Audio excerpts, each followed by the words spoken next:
In today's video, I'm going to show you what your money can buy for $1,800,000. That's correct. In this latest edition of what your money can buy across the GTA and the city of Toronto, I'm going to show you what you can get for $1.8 million. Namely, in this edition, we're covering this detached bungalow in the heart of North York that I sold in May of 2023. And not only am I going to give you the property facts and property tour, but in this series, as I always strive to do, I'm going to tell you what it says about the Toronto and GTA real estate market. Because any sale, any transaction is a product of and says something about the market at large. So today's video is going to be no different. I'm going to give you all the context and everything you need to know that went into this $1.8 million sale. Before we get into it, as always, hello everyone. This is Sam from SaberiSixRealEstate. If you're new to the channel, welcome. On this channel, I like to discuss everything Toronto and GTA real estate market oriented. This is just one of the series I do where I show you what I've bought or what I've sold after I've bought it or sold it. However, there are tons of other types of videos on this channel. Market stats, market facts, market trends, market reports, buyer advice, seller advice, pre-construction previews, condo building reviews, and so much more. So if you find any of this content enjoyable or informative, feel free to subscribe and follow. Lastly, if you have any further questions, you can get in touch with me. My contact information in the description box. Anyways, enough of all that. Let's start with the video. Let's start with the property. Okay, let's start with some of the property facts. As I said off the bat, we sold this for $1,800,000 on the dot. We sold this in May of 2023. At the time of recording of this video, it is August. I don't know when you're watching it. You can be watching it August of 2023 or August of 2025 for all I know. But the fact that the sale occurred in May and the fact that this video is being recorded in August is significant, and I'll touch more on that when I discuss the market conditions surrounding this sale. Nonetheless, sold in May. It's a detached bungalow. If you're not familiar with what a bungalow is basically a one-story property. Some bungalows have a mini story, a half a story. Most bungalows do not. But this bungalow resides in North York, in the very central regions of North York. For the north-south, it's pretty equidistant between Yonge and Finch, and it's also pretty equidistant between Bathurst and Steeles and Yonge and Steeles. As you will see in today's video, one of the major attraction points for this property, for me to list it, for my sellers who love this property and this was their long time home, and for the eventual buyer that came along, is the size of the lot. That's right, the land, the piece of land that this property is situated on is 88 by 133. You heard that right. A frontage of 88 and a depth of 133. In the city of Toronto, particularly in the central regions of Toronto, such as North York, Midtown, and obviously downtown, 88 frontage is quite rare. And all the facts I'm bringing up right now is significant. So stay tuned when I touch on the context to tell you why the lot is significant to what this property sold for. In terms of bedrooms, we're looking at a total of 4 bedrooms with 3 washrooms. All in all, the particular community this is situated in is called Newton Brook West. And Newton Brook West nowadays is one of the better communities within North York. You see, you have Willowdale West, you have Willowdale East, you have Newton Brook West, you have Newton Brook East. And the areas that were initially developed the most by builders, by wealthy individuals, creating custom-made properties, where funds really flowed into the most was the Willowdale communities, which are the sister communities to the Newton Brook communities. But you see, builders eventually started running out of lots in Willowdale. Whether we're looking at Willowdale East, which is in the Yonge and Sheppard to Bayview Sheppard area, or Willowdale West, which is pretty much anything west of Sheppard and anything east of Bathurst. Since builders started running out of lots in those communities, naturally they came and transitioned to the Newton Brook communities. That is all to say that in the Newton Brook communities, where this property belongs to, you will see a lot of 2-story detached properties up to 5,000 square feet selling for millions of dollars, upwards of $4 to $5 million, right next to older bungalows such as this one that have large frontages, because the Newton Brook community is in the midst of development. Let me show you what the property looks like on the inside, and as I go along showing you the property, obviously I can't stop myself from talking. I'll talk about the sale, what it says about the market, and give you more context. So cameraman, if you were to follow me, here we are by the front door, and one thing about this property is that it was handicap accessible. As you guys can see, in front of the porch, this mini porch here with the staircase going up or the stairs going up, you see this mini wheelchair lift, which in this area, the Newton Brook area, because there are so many bungalows, and usually bungalows are not built, nowadays, bungalows were really common in terms of construction in the 50s to the 70s. A lot of older people occupy bungalows, and as a result, a lot of my clients in this area tend to be older people. When a property has wheelchair accessibility, that is definitely a positive, because it's much easier to remove wheelchair or handicap accessibility items than it is to add wheelchair and handicap accessibility items. All right, let us walk in. All right, guys, so now we're inside the property. The cameraman is literally in the door frame. So as we enter the property, the first thing we see is the kitchen, and to the left of the kitchen is going to be the living area, right? So first, let's start with the kitchen, because I find this kitchen really interesting in a lot of ways. It might be boring to you, but as a real estate agent and a real estate enthusiast, it's quite fascinating to me. And I'll tell you why. But as we walk in, cameraman, if you were to follow me, right?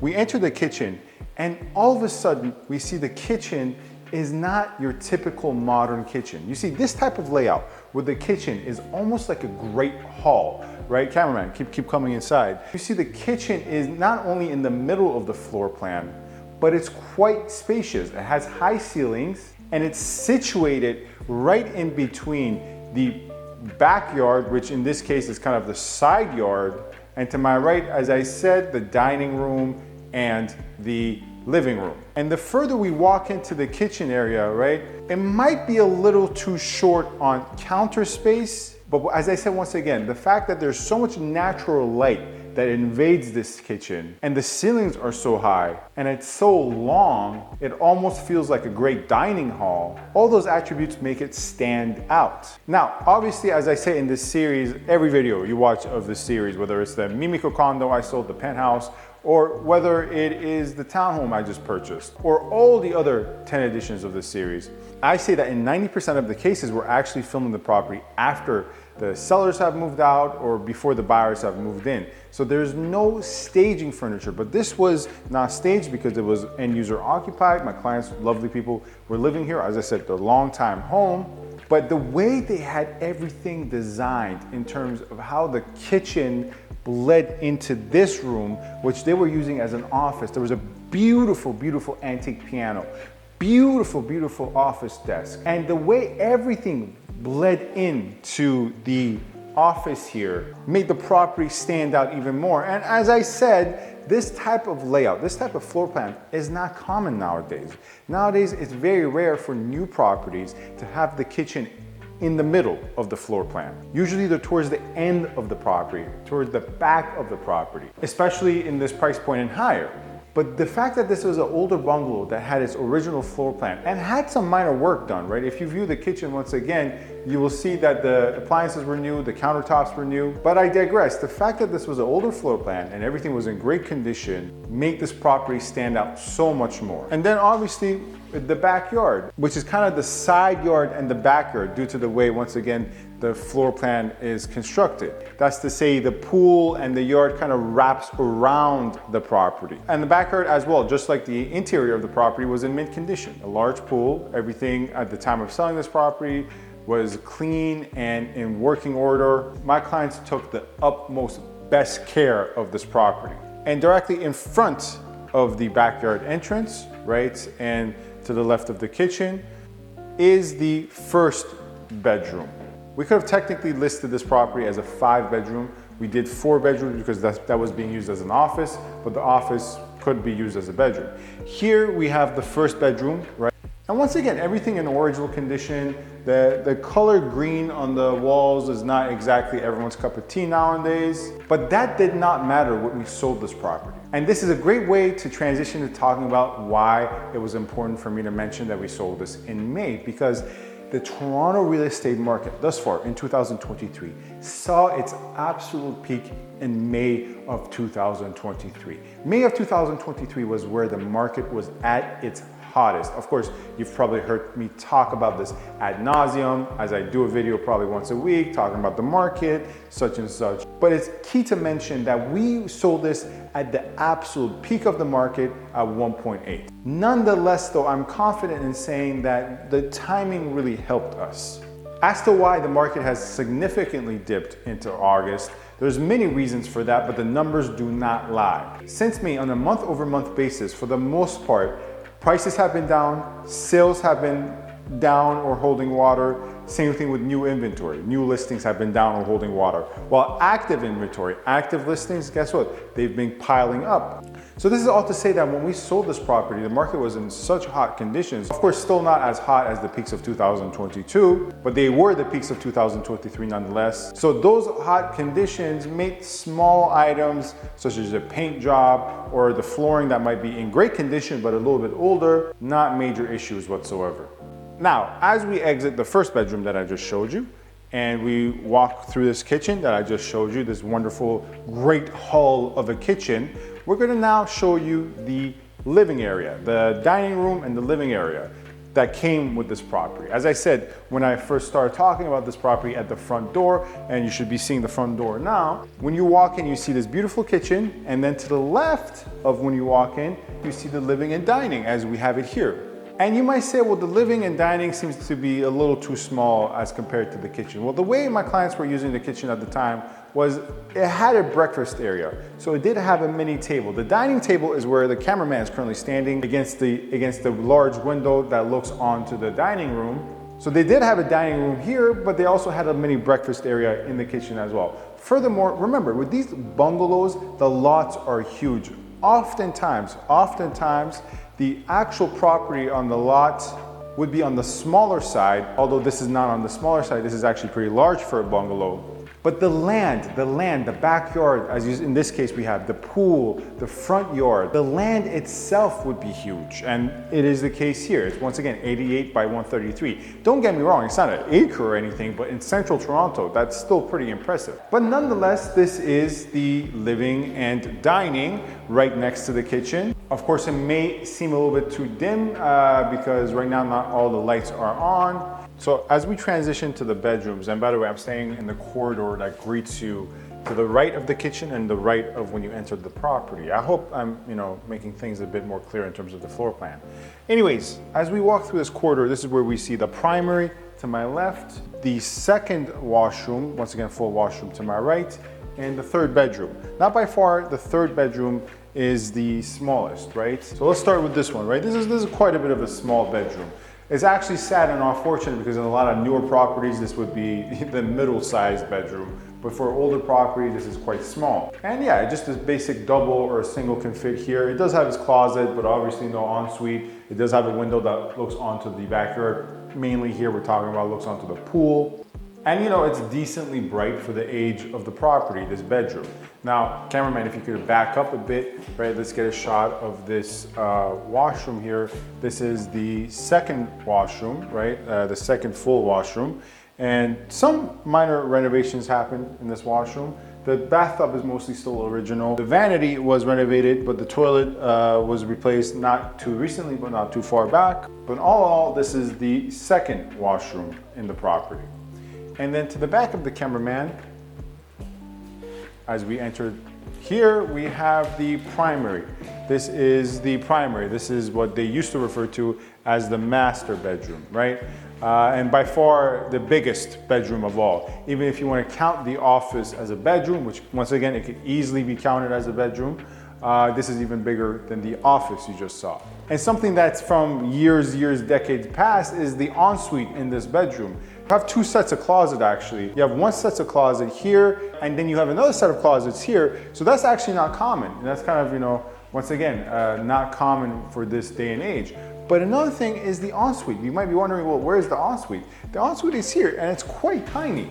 As you can see, it's very small. And once again, this is something that's really common with bungalows of this age. But let me tell you a little bit more about why this property had a value proposition, a lot of potential for builders as well. Because the sheer lot size in combination with the minimum requirements required for two-story detached properties in this neighborhood gives builders the opportunity to buy this lot, sever it, and to build two separate two-story detached properties. Once again, we sold this property for $1,800,000, and that's because we both had end users and builders interested in this property. If hypothetically a builder were to purchase this property, which I can't disclose that, but if a builder were to purchase this property and go to the city to sever the lots into two lots and build upon both lots in this neighborhood, they can easily, and this is no hyperbole, this is no exaggeration, this is actually a conservative estimate, they can sell the two-story detached properties that they built on these two lots for $2.9 million, and that is in a somewhat moderate market. In a hot market, they can sell for $3.2 million.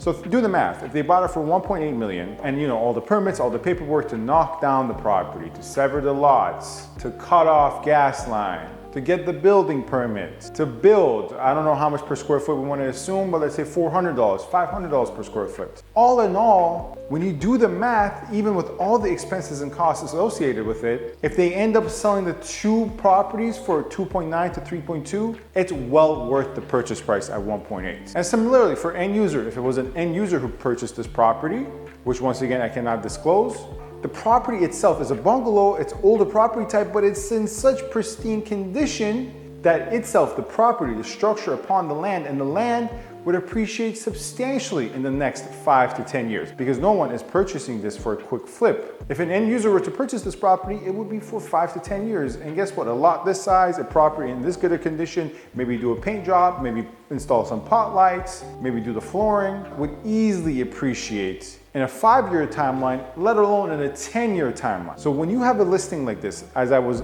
privileged enough to have, that appeals to both end users and builders, I'm happy to say that I was able to get the proper price, which was $1.8 million. And this is what your money can buy for $1,800,000.